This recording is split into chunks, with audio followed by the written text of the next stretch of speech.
Unaendelea kutazama Citizen Town Hall ndani ya Monday Report, ambapo tunajadili masuala mbalimbali haswa yanayohusiana na hasira na jinsi ya kupambana tu na mazonge yanayotokana na kupitia hali ambazo zinaweza kusemekana ni za kuhatarisha ama za kuogofya. Na awali tulikuwa tunazungumzia yale ambayo wamepitia wanajeshi. Sasa tunataka kuangalia yale ambayo yanapitiwa na maafisa wa polisi na haswa familia zao. Dennis, simama. Dennis anasema babake alikuwa afisa wa polisi. Hebu tuambie maisha yalikuwaje nyumbani? Let me say that being in the police service, you'll find that most of the time the parents don't have enough time to be able to converse and interact with their children and their families at home. You find that at times they are sent to some marginalized areas, and whereby they get a very short time to be able to come back at home, and whereby you may even find that even the little time they have, they are forced or they are called back to go back on duty, and you find that they have very little time to be able to spend with their families. Also, you find that the way they have been trained is they have been hardened in such a way that even when a child tries to approach the parent, they feel so intimidated, so that they cannot be able to face the parent and even explain the challenges or problems they are facing. You also find that even when they approach them, the parents look at them as though they are very matters which are not weighty, and therefore, just my question is, how are you enhancing the training on these police officers so that at least they can be able to understand the part of their service and also how they are able to interact with their families in order for them to be able to raise their children and give them that parental care that is required? Thank you. Senior Superintendent, I think that's for you. Hebu unaweza kujibu kabla tuende kwa lingine. Okay, thank you. It's true that police officers are mostly away from their families because of the nature of work.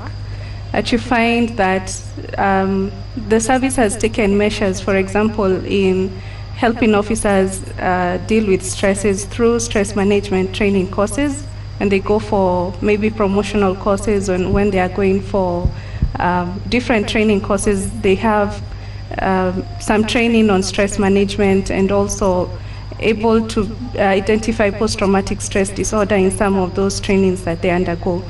We're also trying to enhance the issue of family values within the service. So you find that the commanders themselves also encourage their officers to take time to visit their families. So you find that those who probably have experiences and they don't want to spend much time with their families, but there are those who actually take the steps to spend time with their families. Na kuna swali lingine hapa kutoka kwa Christopher. Simama tafadhali, ambalo bado ni lako. Okay, my concern was going to the... Okay, sorry, my name is Christopher Odhiambo, and from St. Paul's University. So my concern is to the police service on the policies. You know, police is an independent institution.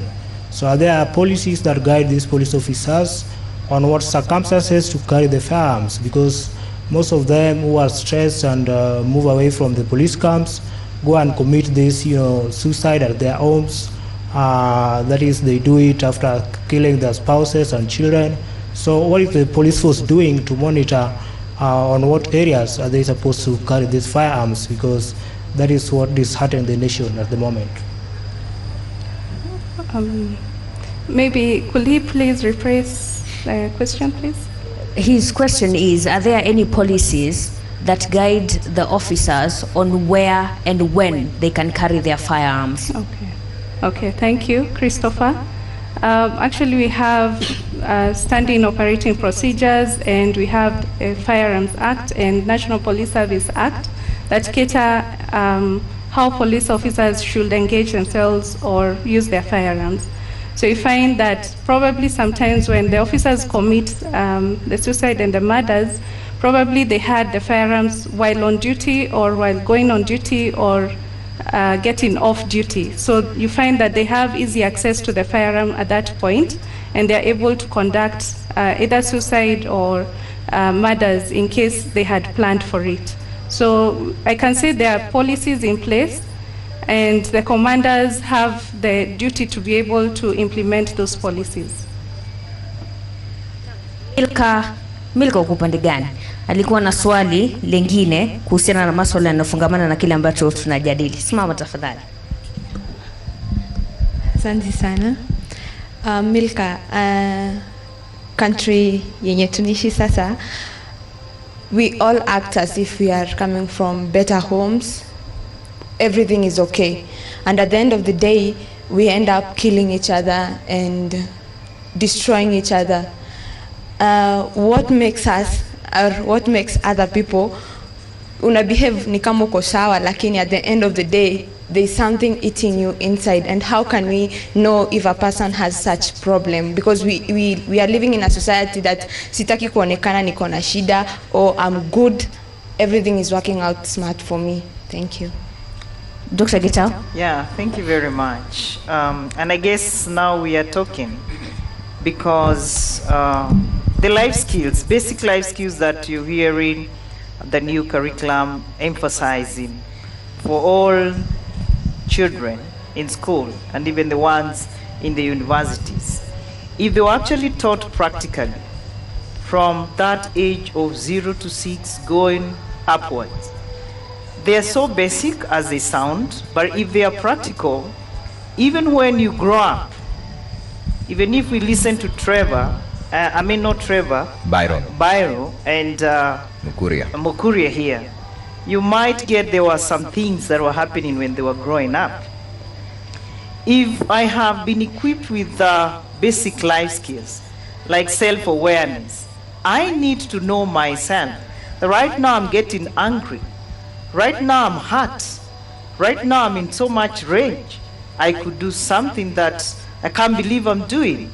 And even telling it from the body. We said the body is 99.9% true about what is happening within you. So we could begin with self-awareness. And then we come to interpersonal relationships. Those people that are close to you, they know you. They can tell you have changed. They can tell that Evelyn these days is very quiet. And even if he's an introverted person, the quietness, the silence is so loud. You can even hear the drop of a pin. So the interpersonal relationships again, do I know how to express my feelings? And I think communication has become a very big block to us expressing how we feel. And I think it's a high time we allowed ourselves, our children, to talk. Let's talk. In fact, our work is so easy when our clients talk. It becomes difficult when they don't talk. Because when you talk, there is a way you relieve what is inside you. We have people who are blocked with problem-solving skills. Can I analyze a problem that I'm facing? And if I analyze, and that's also, again, the work we do, we help you. We don't actually solve your problems. We help you to analyze your own problems. What about critical thinking? Creative thinking? Yeah, like you had it. Byro, you had it because you realized you were given high-skilled training. Even if you had been classically conditioned to serve the nation, to stand in the line for other people, you knew you could do this in another way. I am not saying we take off the responsibility from the veterans, maybe administration policies that maybe we are planning to have in this country. I hope so.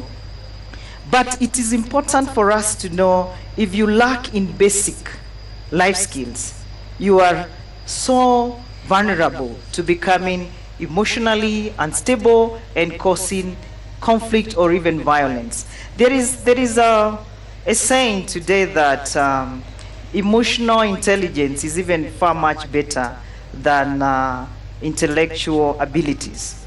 And it basically means that I am able to listen to myself. I am aware of my feelings, my thoughts in the here and now, and what I'm likely to do. If I am in touch with that, I don't even need anybody to come and tell me that you're likely to cause damage. I'm already aware, and I need to know what to do. Apparently, we have so many people who are stressed up, who are traumatized, but what they do every day is to fight it. I don't fight it, however painful it is. When he stopped fighting it, that is when his healing process began. But we fight. We don't want to be ashamed. We don't want to be embarrassed. We don't want to be stigmatized. We don't want to be told we are weak. So we deny our pain. And we will mask it with suppression, or we are going to take drugs, or we are going to be violent, or we are going to divorce, we are going to separate, we are going to dehumanize other people. And apparently that is how our nation has turned out to be. Nobody